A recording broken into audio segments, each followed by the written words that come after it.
Assalamualaikum warahmatullahi wabarakatuh. Perkenalkan, nama saya Nurul Effendi, kelas 1 KPIA, NIM 2341101102029. Di sini saya akan menjelaskan tentang potret masyarakat Jawa Tengah bagian barat sampai selatan Banyumasan pra-Islam. Yang pertama ada kehidupan sosial politik. Banyumas sebelum Islam datang tidak bisa dipisahkan dari sejarah dua kerajaan besar yang menguasai bumi Jawa, yaitu Kerajaan Majapahit dan Pajajaran. Alur Majapahit yang membentuk Banyumas bisa ditelusuri pada sejarah berdirinya Kadipaten Wirasaba I pada abad 15. Sementara jalur Kerajaan Pajajaran dapat ditemukan pada sejarah berdirinya Kadipaten Paris Luhur pada abad 14-15.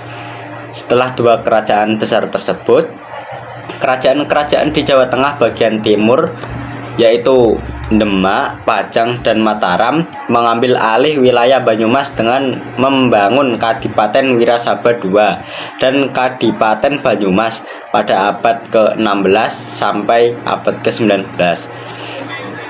Dengan demikian, Banyumas sebenarnya hanyalah merupakan kota kabupaten yang merupakan bagian dari Kerajaan Majapahit, Pajajaran, maupun kerajaan di Jawa Tengah bagian timur. Terus ada Babat Wirasaba. Ini diceritakan mengenai asal-usul Jaka Katuhu dan Raden Paguwon, ya, atau Adipati Wirahudaya, yang saat itu menjadi Adipati I Kadipaten Wirasaba I pada abad ke-15. Pada saat itu wilayah Kadipaten Wirasaba merupakan bagian dari wilayah Kerajaan Majapahit II pada abad 1429 sampai 1522. Tepatnya pada masa pemerintahan Prabu Kertabumi Brawijaya V tahun 1468 sampai 1478. Kadipaten Wirasaba I di bawah pimpinan Adipati Wirahudaya adalah kadipaten yang tentram dan makmur. Bahkan pada masa kepemimpinan Adipati Anom Wirautama atau Adipati kedua, wilayah Kadipaten Wirasaba I mencapai Gunung Sindoro dan Sumbing. Sementara dalam Babat Pasir Luhur, Napak Tilas Banyumas bisa dilacak pada Kerajaan Pakuan Parahyangan atau Pajajaran di Jawa Barat bagian timur. Tepat pada masa kepemimpinan Sri Prabu Langgawesi Dewa Niskala pada tahun 1466 sampai 1474, dan putranya Sri Prabu Linggawastu Ratu Purana Jaya Dewata pada tahun 1474 sampai 1513.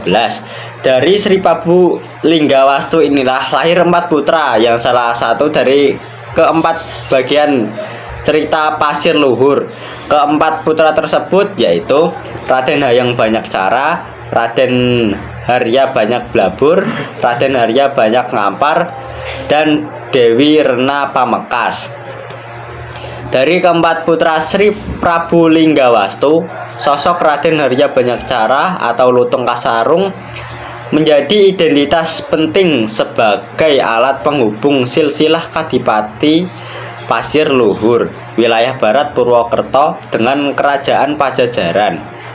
Kekuasaan Pajajaran atas Kadipaten Pasir Luhur hanya sampai pada keturunan keempat Prabu Linggawastu melalui jalur Harya Banyak Cara, yaitu Adipati Banyak Cara Kamandaka, Adipati Banyak Wirata, Adipati Banyak Rama, dan Adipati Banyak Kesumba.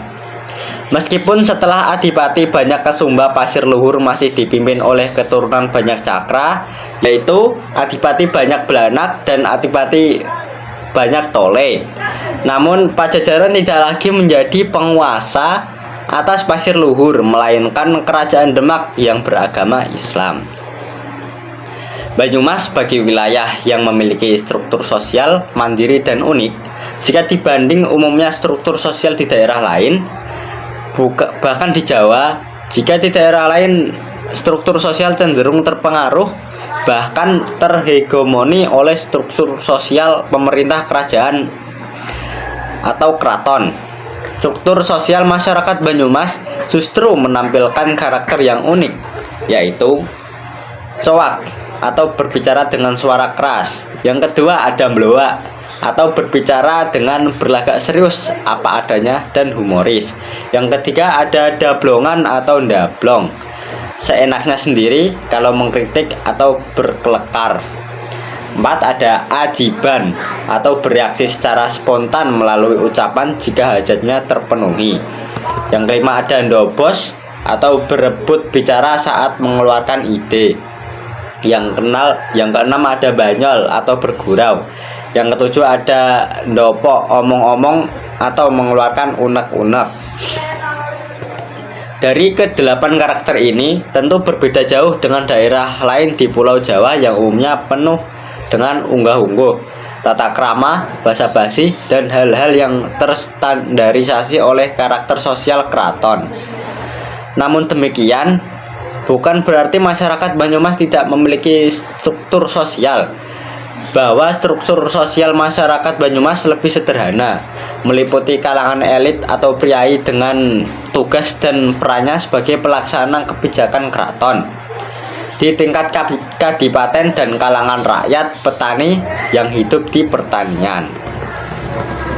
Di kalangan masyarakat Banyumas dikenal dengan Adoh Ratu Cedak Watu. Ini adalah gambaran konkret kondisi Banyumas yang berada pada wilayah terisolasi dari pusat pemerintahan, tetapi mereka dimanjakan oleh alam yang subur.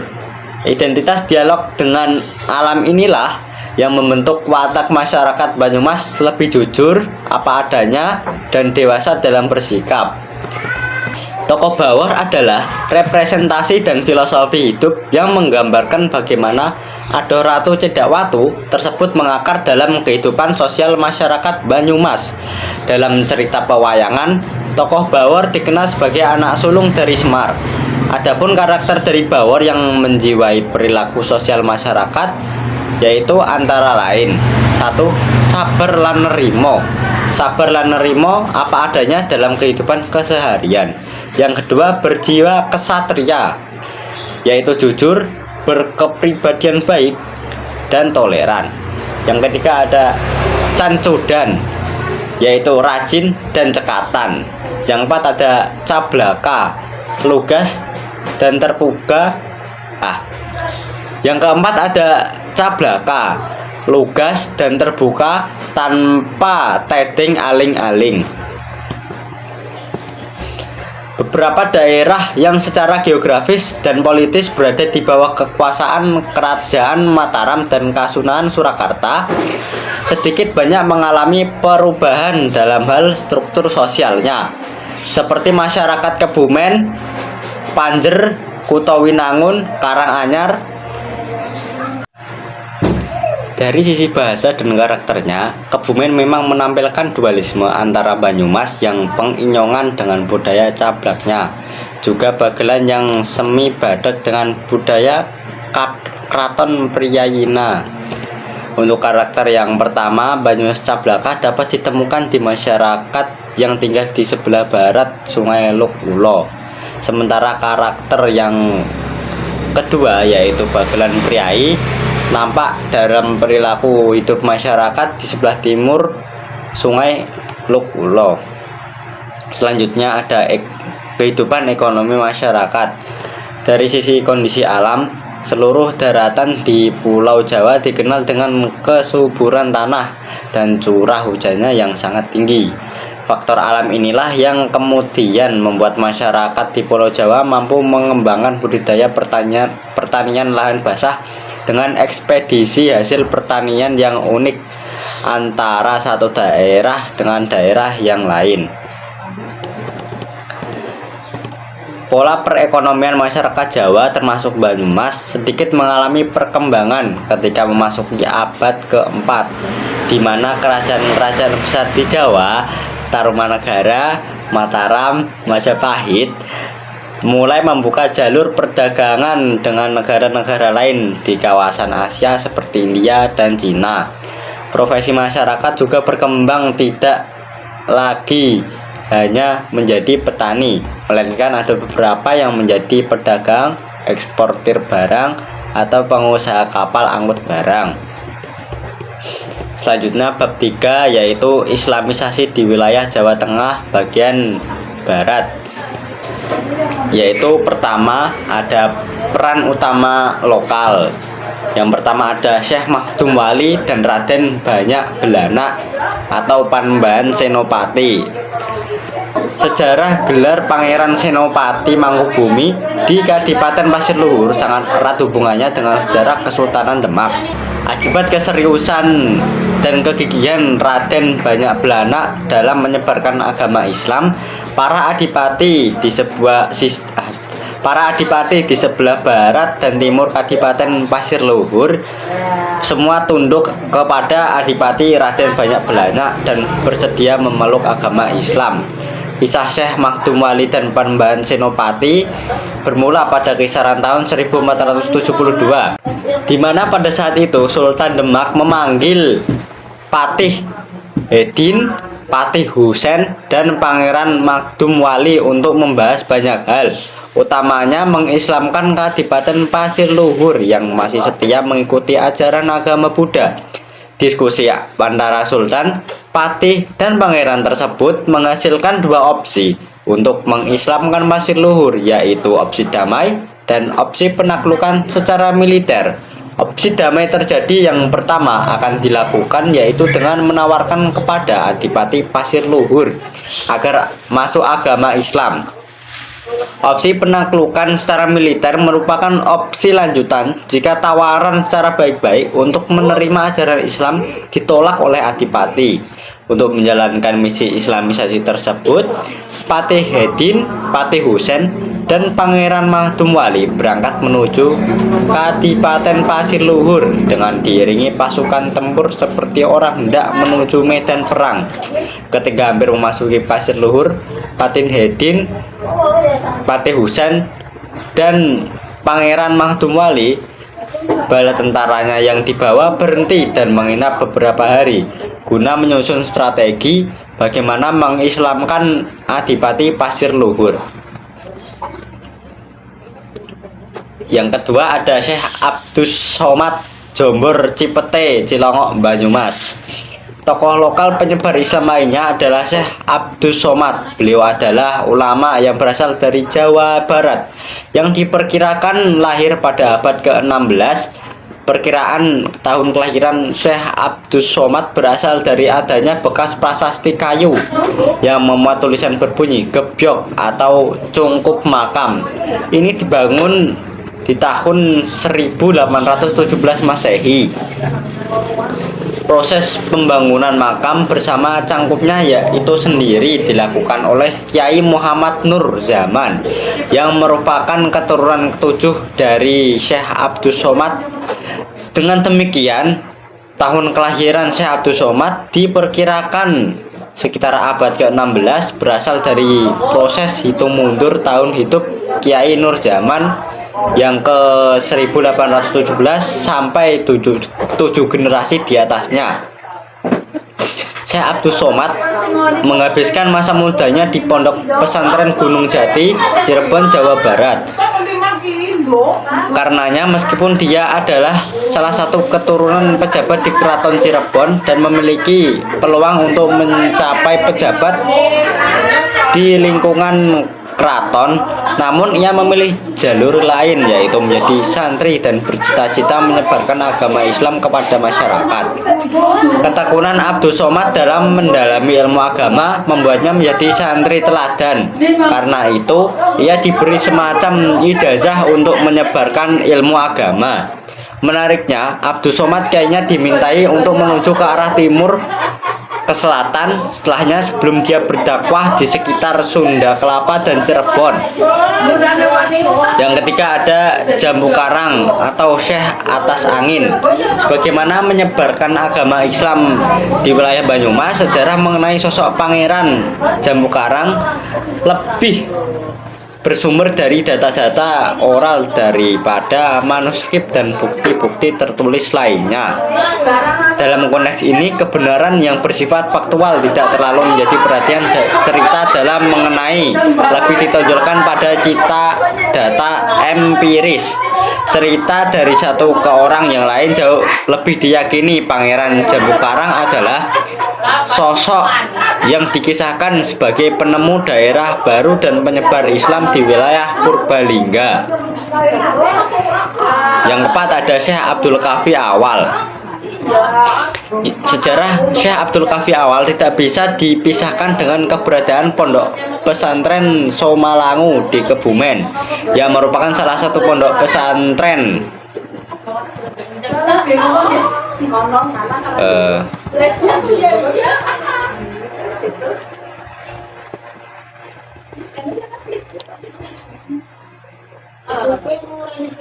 Sejarah Syekh Abdul Kahfi awalnya tidak bisa dipisahkan dengan keberadaan pondok pesantren Somalangu di Kebumen, yang merupakan salah satu pondok tertua di Indonesia. Berdasarkan data sejarah, pondok pesantren Somalangu telah berdiri sejak tahun 1475 Masehi. Hal ini bisa diketahui dari prasasti yang ada di dalam masjid kompleks pesantren. Jika mengacu pada prasasti tersebut, maka pesantren Somalangu diresmikan pada tanggal 25 Syaban tahun 879 Hijriah. Jika dihitung dengan kalender Masehi, yaitu 4 Januari 1457 Masehi. Pondok pesantren Somalangu didirikan oleh Syekh Abdul Kahfi Al-Hasani atau Said Muhammad Islam Al-Hasani. Beliau masih keturunan dari Rasulullah, sebab ayahnya yang bernama Said Abdul Rasid bin Abdul Majid Al-Hasani adalah keturunan dari Rasulullah ke-22 dari jalur Husain RA. Syekh Abdul Kahfi Al-Hasani mulai misi dakwah ke tanah Jawa. Beliau mendarat pertama di pantai Karangbolong, Kebumen. Setibanya di daerah Kebumen, Syekh Abdul Kahfi Al-Hasani berusaha menaklukkan dan mengislamkan resi daerah pundi di daerah Candi Karanganyar, yaitu di desa Candiwulan. Perjalanan beliau kemudian berlanjut hingga akhirnya memasuki daerah Somalangu yang pada waktu itu masih berupa hutan belantara. Di hutan Somalangu, beliau tidak langsung melakukan babat alas, melainkan hanya bermujahadah sebentar meminta Allah agar suatu saat nanti tempat tersebut bisa menjadi basis dakwah dan penyebaran Islam. Yang kelima ada Syekh Mubin Bulus Pesantren. Nama asli Syekh Mubis adalah Muhammad Najmuddin Ali Mubin. Beliau adalah salah satu keturunan dari Syekh Abdul Qadir Al-Jailani. Masyarakat sekitar lebih sering menyebut Syekh Mubin dengan sebutan Mbah Mubin. Bila diketahui sebagai penyebar Islam yang berasal dari tanah India. Menurut cerita, guru Syekh Mubin menugaskan untuk berdakwah ke tanah Jawa, meliputi daerah-daerah sekitar Sungai Serayu. Cerita mengenai Syekh Mubin seringkali menyebutkan kedekatannya dengan Sultan Hanyokrokusumo.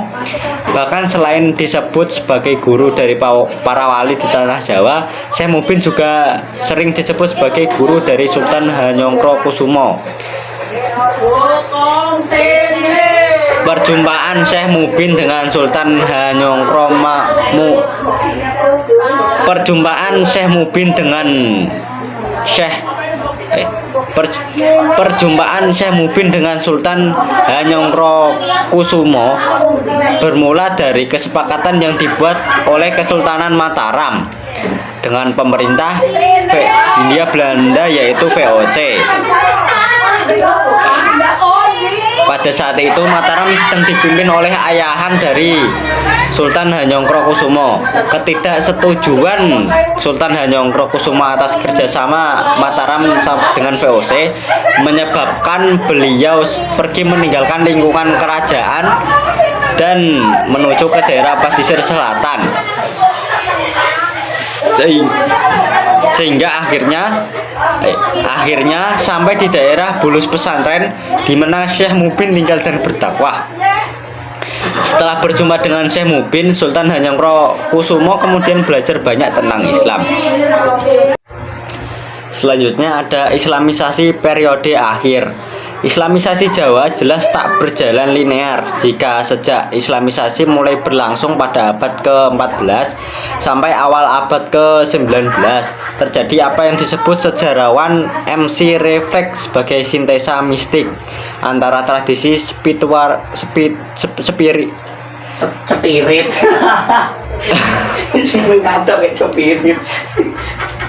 antara tradisi spirit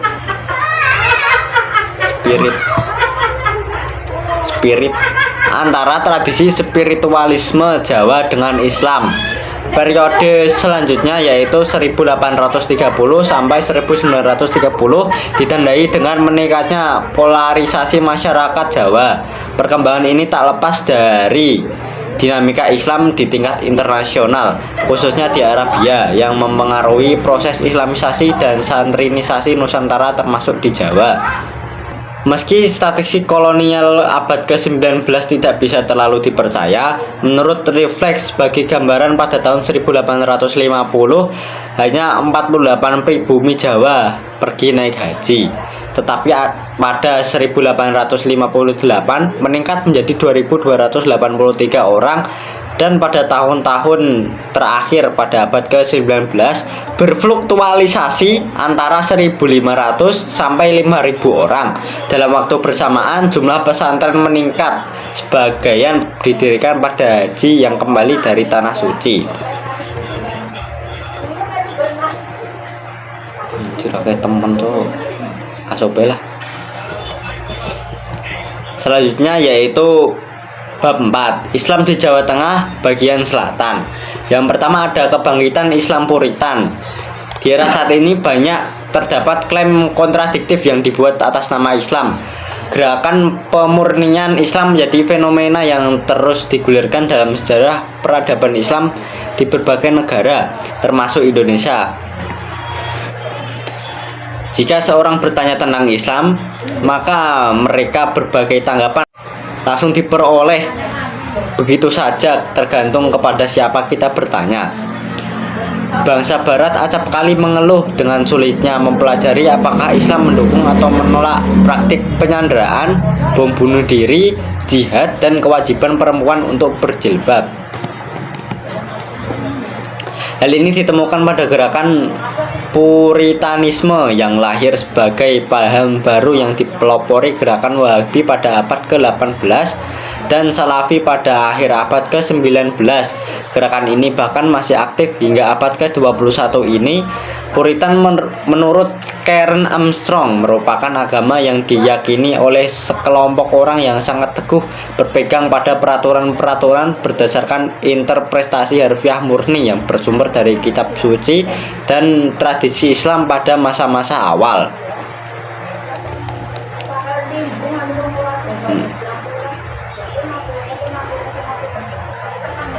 Sayyidina Ali Reza Nasr dalam Syekh Hashim menyebut para Puritan di belahan dunia Islam sebagai Islam revivalis. Menurutnya, istilah ini menyaratkan makna yang lebih dalam, tidak hanya menggambarkan fenomena gerakan penafsiran agama yang didasarkan makna yang didasarkan pada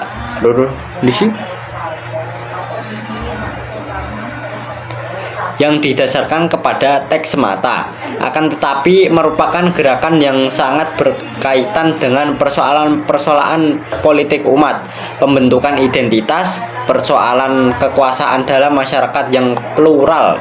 Saat itu mulai berdatangan elemen-elemen pergerakan dakwah Islam di luar negeri ke Indonesia hingga bermunculan beberapa gerakan seperti Ikhwanul Muslimin, Majelis Mujahidin Indonesia, Hizbut Tahrir Indonesia, Front Pembela Islam, laskar jihad, jamaah salafi, dan sebagainya. Islam Puritan sering dianggap tidak mempertimbangkan proses asimilasi dan akulturasi adat dan kepercayaan setempat. Akibatnya banyak kalangan yang berpandangan bahwa Islam Puritan terinspirasi oleh Wahabisme yang sangat gencar melawan semua bentuk apresiasi terhadap alat dan tradisi lokal. Demikian penjelasan yang dapat saya sampaikan, kurang lebihnya saya mohon maaf. Wassalamualaikum warahmatullahi wabarakatuh.